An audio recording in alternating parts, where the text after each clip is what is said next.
So that we put in that equation that we estimated by regression, and then we get a long-term trend in these shares in the logarithmic form.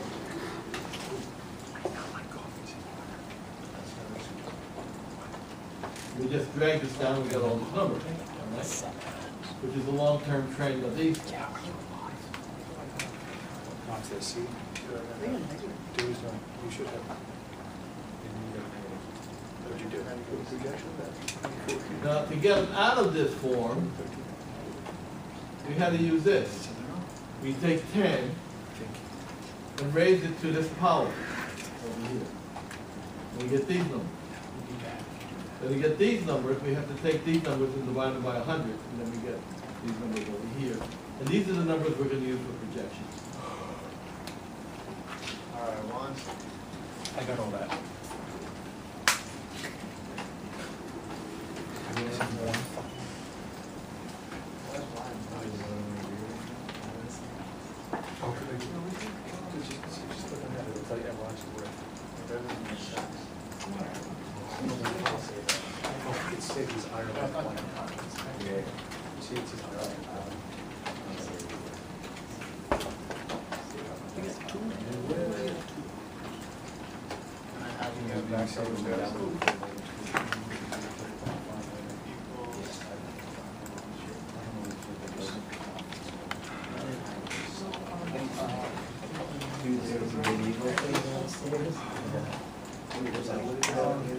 How did you get it back down to the point, like 0 point? Divided by 100. Okay. We multiply by 100, we took the logarithm. We take the anti-logarithm and divide it by 100. Yeah, yeah. Thank you.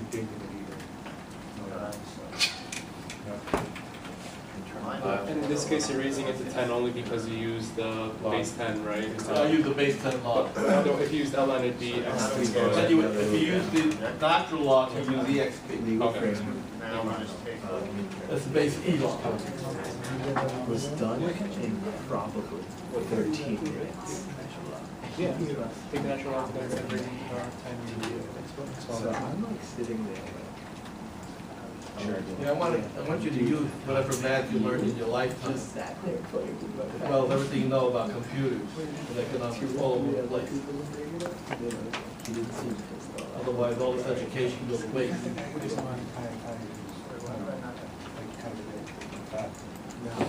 have the same guy.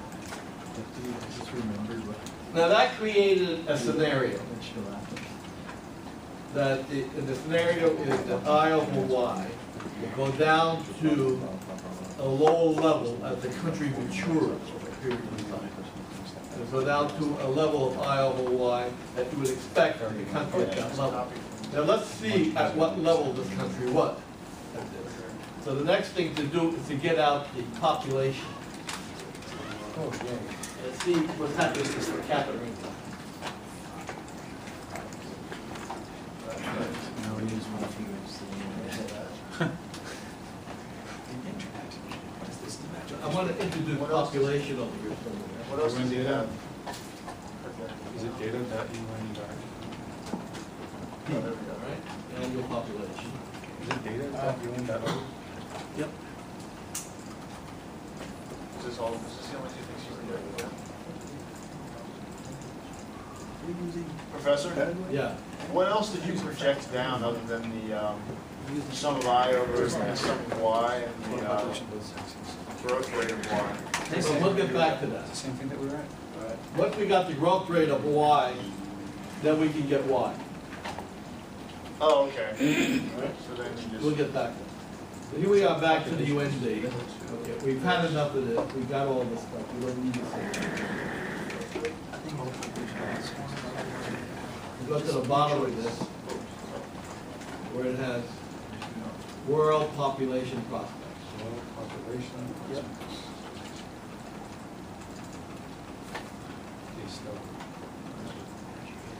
The total population, both sexes combined, without UN data.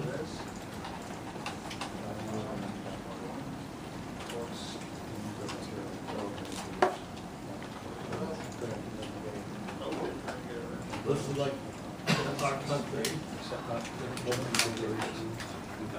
That's the one. And again, country, yeah, just like Chinese. What if this is on?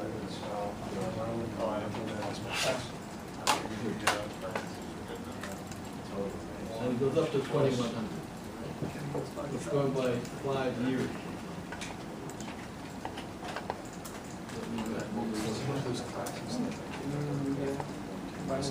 Okay. Let's fly with it. And that will select the pivot column. Quick. Years, he chose 31 years. Year.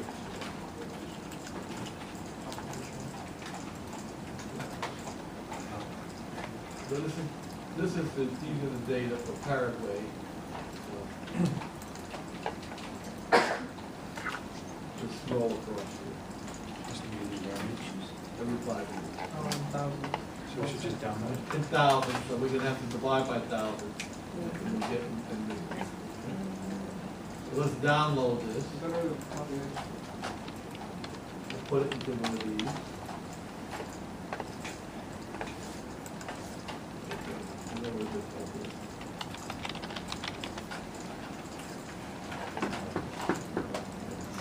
So we want to take this. How many years you want to Copy take? it. How many years you want to take? Let's go to another sheet. All of it? Are we using the old And sign? paste, special paste options. And we'll go to transpose, right here.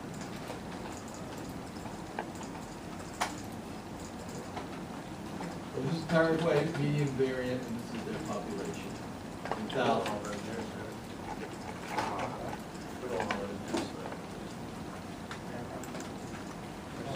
This is pop in thousands, right? Now let's see where this begins. This begins with 1950. Go back over here. Where do you want to start?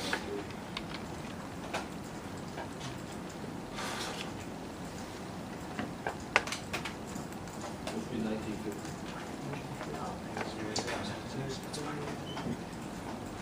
And this is going to be equal to 5 plus.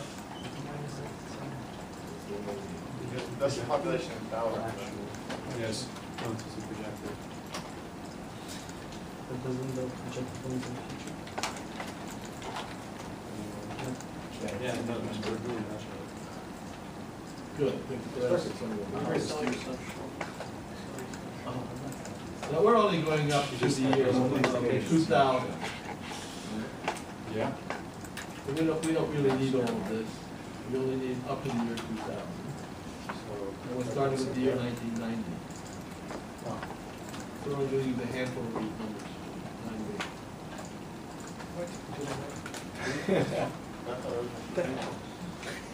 No, wait a minute, we're going up to 2020. Oh, okay. I Our forgot. population will go to Copy. Right? 5 years. Now we'll go back over here. This was taken.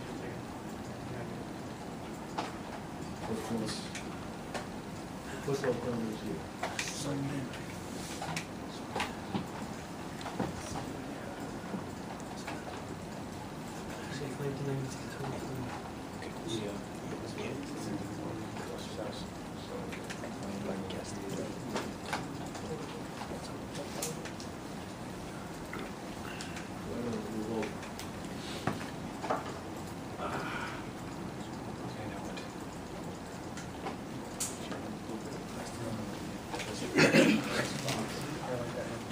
We take 1990 is here.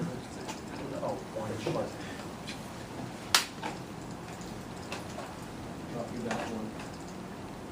Here. 1995.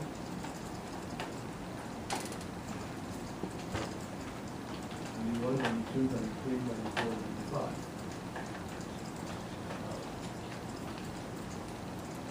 And it's basically 9 years. So they're all nine. Yeah.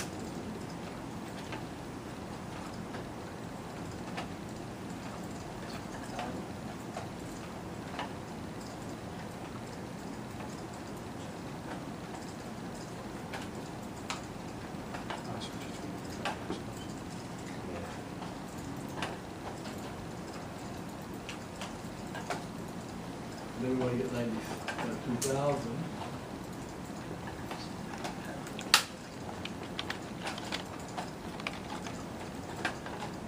This is 96, 97, 98, 99, 2,000. We get 2005.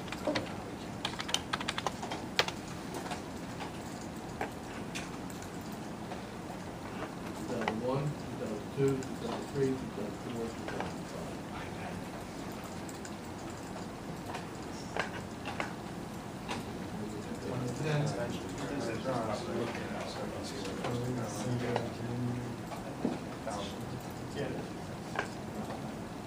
2006, 2007, 2008, 2009, 2010.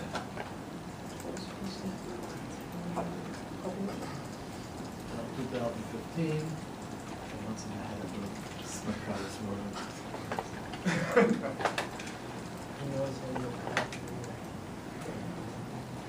Eleven, No, the 12, vaccine. 13, 14,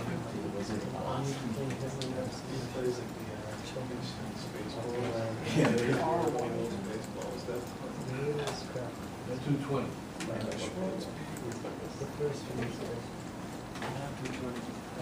Beach was really good. The newer stuff, it wasn't like it was on the original.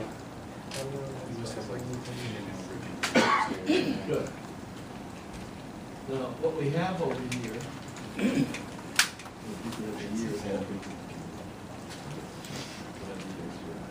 I'll make sure they line up. Okay, they line up. What we'd like to create over here is the per capita. We've gotten all of this that we can get out of this, so we don't need this anymore.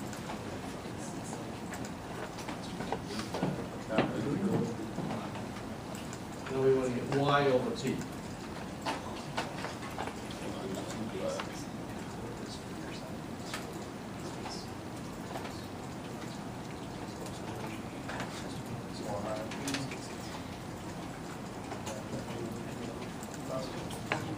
That's going to equal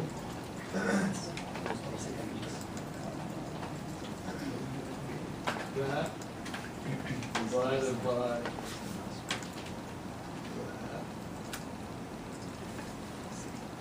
Now I'm going to create, oh, I forgot to,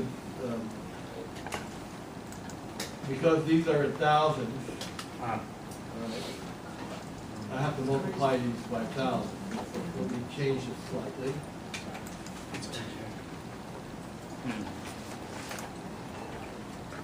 Thousand times.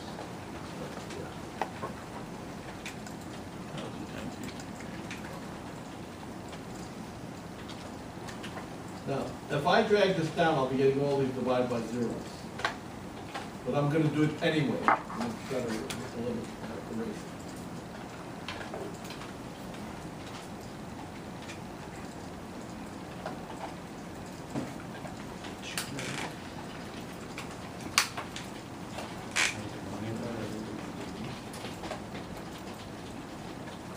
That didn't work. I have to use delete on the keyboard.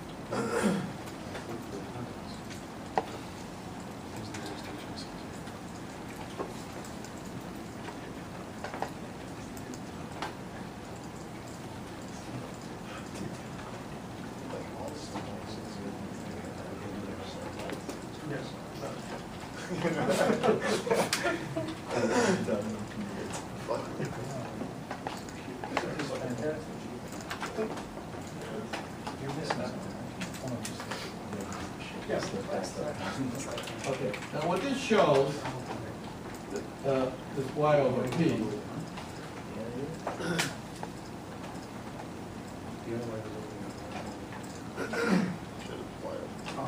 over here. That's what Freak out.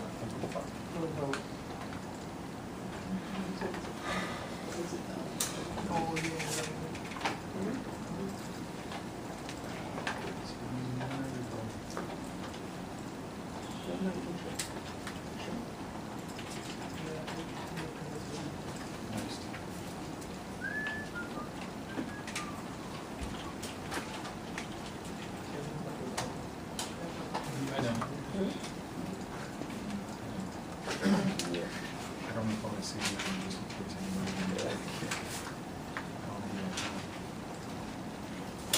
I have to take back what I said about Paraguay. It looks like they slowed down their population growth. They were a country known not to worry about it.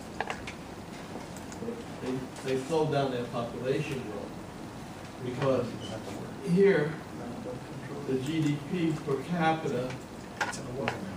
1327, it went up, and then it dropped, 1233, and then started going back up again.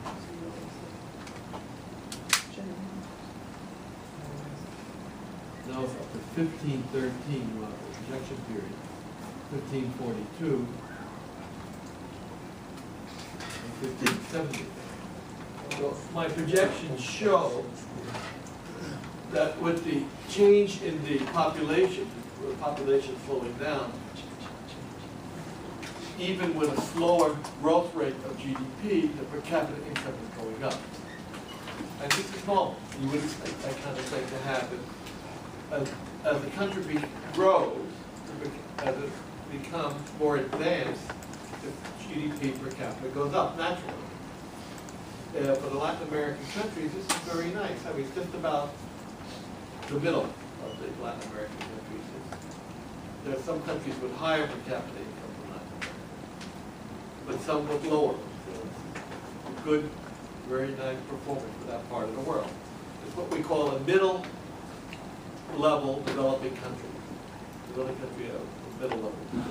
GDP is a respectable level. And what it means is that there's a kind of middle class in these countries that don't live that badly. They have probably their own homes, some running water and things like that. There's some of the amenities that you wouldn't expect to find 40, 50 years ago. Okay, so that's one scenario. And we can take that scenario now and store it away. And then I'll go back over and show you the rest of how I did it. Then we'll try another scenario.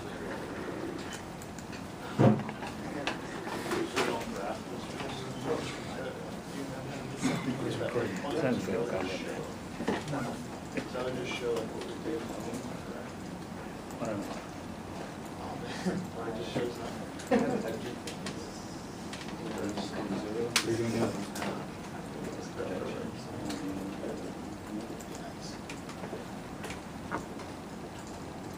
Sweet. Copy. We'll go to Another sheet? Take a sheet out of the place.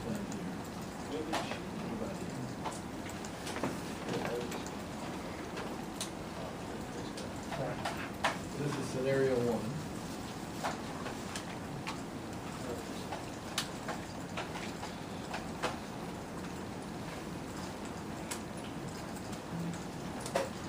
And we'll call this trend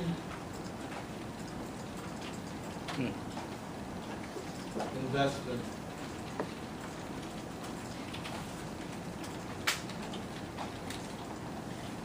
shift.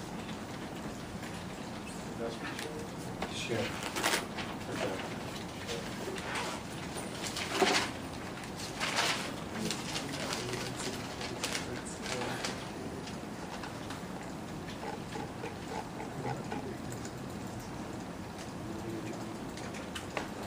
Later on, we can put this into words. So this would be the year 1990.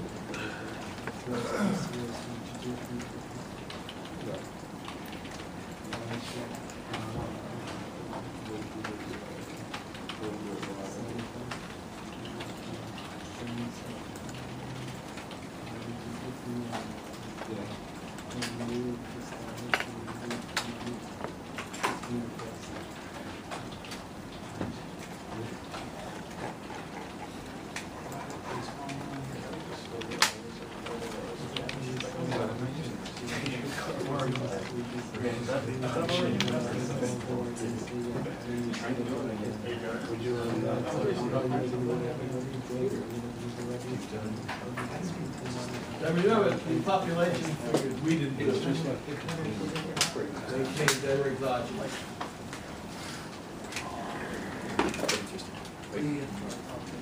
That's all right. I didn't think there's anything that's a difference. Well, this is scenario one.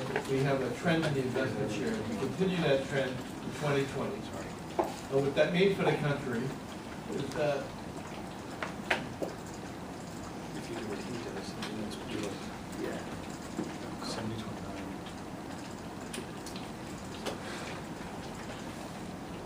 the per capita income goes up, not very fast, but at least it's going up. They're not getting high growth in the country, so they're not going to really increase. The increases in GDP are very slow, but the population's under control. Population's not quite very much either. So the standard of living is being maintained and somewhat improving that living.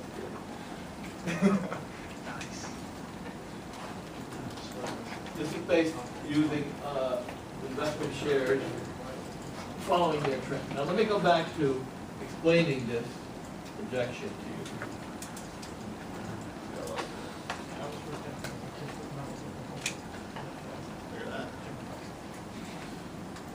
Now, once we've plugged in these are the growth rates of GDP. This rate.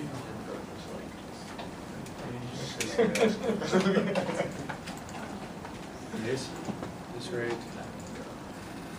What is it? These are the growth. These are the growth rates. Yes. Final growth rate. So this tells us that the growth rate in this particular year was 2.17%. That's not bad. It's positive growth. Developing countries would like to see higher growth than that, but at least it's positive growth. The next one was 2.14, 2.1. That's not a 2.0, 2.04, 2.0, 1.9 plus 2.95, 2.91, minus 1.88. That was the last one. We got these based upon these shares following a trend. So now we want to create a new scenario. Yeah. And in this scenario, we'll say we get some real hotshot economist comes into the country, fires it up. And how would you do that in developing countries? Suppose you were given that job. Go back to your country. And say, okay, when we want to fire up the country, how would you do it? Foreign investment. What? FDI. FDI. That's the FDI. Or indirect investment. You go out and get foreign direct investment. Look, I have a lot of contacts in the United States. We can get Americans to start putting factories here and employing our people and exploiting our cheap labor. No labor laws. And so you make deals with American companies and you start bringing them in, FDI. And then not only will American companies come in, pretty soon Japanese companies come in right after that. What about Chinese companies? They're further down the list. They have to they've got about 30 million peasants of their own that they got to take care of. They'll eventually do the same thing. Cause a problem. And then you've got even the Koreans might come. The Taiwanese are already investing in the Philippines. Exploiting the Filipino land. Taiwanese. A step above the threat. You start attracting FDI. Now, when foreign companies come in, they want to know a few things. First of all, how are you going to tax us? This is the trend. Most developing countries will make concessions on that because they're glad to get their people working and learning new skills. But most developing countries want to hang on to some of that hard cash. So they start negotiating how much of that cash they can keep. And the way they keep it is that they give you their currency for dollars. Now nobody wants to buy their currency, it's not convertible. but, so they need the dollars to buy other things. So that's the kind of thing that foreign direct investment would do. To help you build up a supply of hard currencies like dollars. By the way, dollar still is the most important currency in the world. Does anybody know why? Plus oil? Because it's the exchange currency. So the oil is priced in US dollars? Yep. Oil? Exchange. Everything, Commodities, right. yeah. All international trade is priced in US dollars. It's the currency of foreign exchange. exchange rate. So if you're living in Paraguay and you want to buy something from Spain, you go over there and you pay the Spanish with US dollars. Interesting. Spanish That's about, US dollars. So Paraguay, everybody 20 needs years ago, US everybody dollars. was talking about the euro. Look at where it It's is. the world trading currency. Is that a good thing or a bad thing? It's a good thing. Well, for us, it's not such a good thing. Nope. The Europeans thought about doing this, but then they changed their mind. Yeah, look at where it Think is. about it. Because it has advantages and it has its disadvantages too. Especially when you have a crisis in world markets like the oil market. If, for example, you have a yen or a euro, you could have a stronger exchange rate than a dollar, right? And oil is bought with dollars. So that only happens if there's a crisis in the oil market. The price of oil shoots up. It hits the dollar, causes the dollar to go down. But if the dollar goes down vis-a-vis the Japanese yen and the euro, they get stronger. So they can still buy the oil at the same price that they were buying it. But we have to pay more. Because our currency is that weak. So that's the problem with that being the base currency. And for countries like Japan and Europe, most of those countries they definitely have to import. They have to import energy. If they don't import energy, you're in trouble. If you were listening to the debates the other night with our two candidates, and God bless them, they're both very good people. What they were saying was that energy is not really a problem in the long run. Both of them have said that. They have sort of different ways to get at it, but Romney wants to exploit the natural energy that we haven't used yet. And Obama wants to switch to alternative types of energy. But nevertheless, we could be, over a period of 50 years or so, much less dependent upon foreign energy than the Europeans and the Japanese. So they don't want to do it. They don't want to have their currency as the world trading currency. They'd rather let us be the world trading.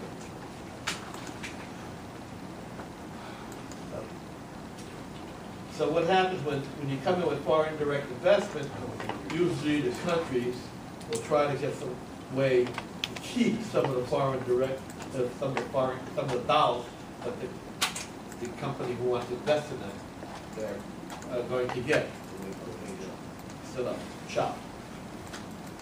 But then they make other things, other contracts, like they might say, well, after a 20-year period, you walk away. You can own the company, you build a company, and you put it here, and you get it going. But after 20 years, we want the company, we're going to take it over. And most business people are willing to do that, because over 20 years, the technology that you put in will be obsolete anyway.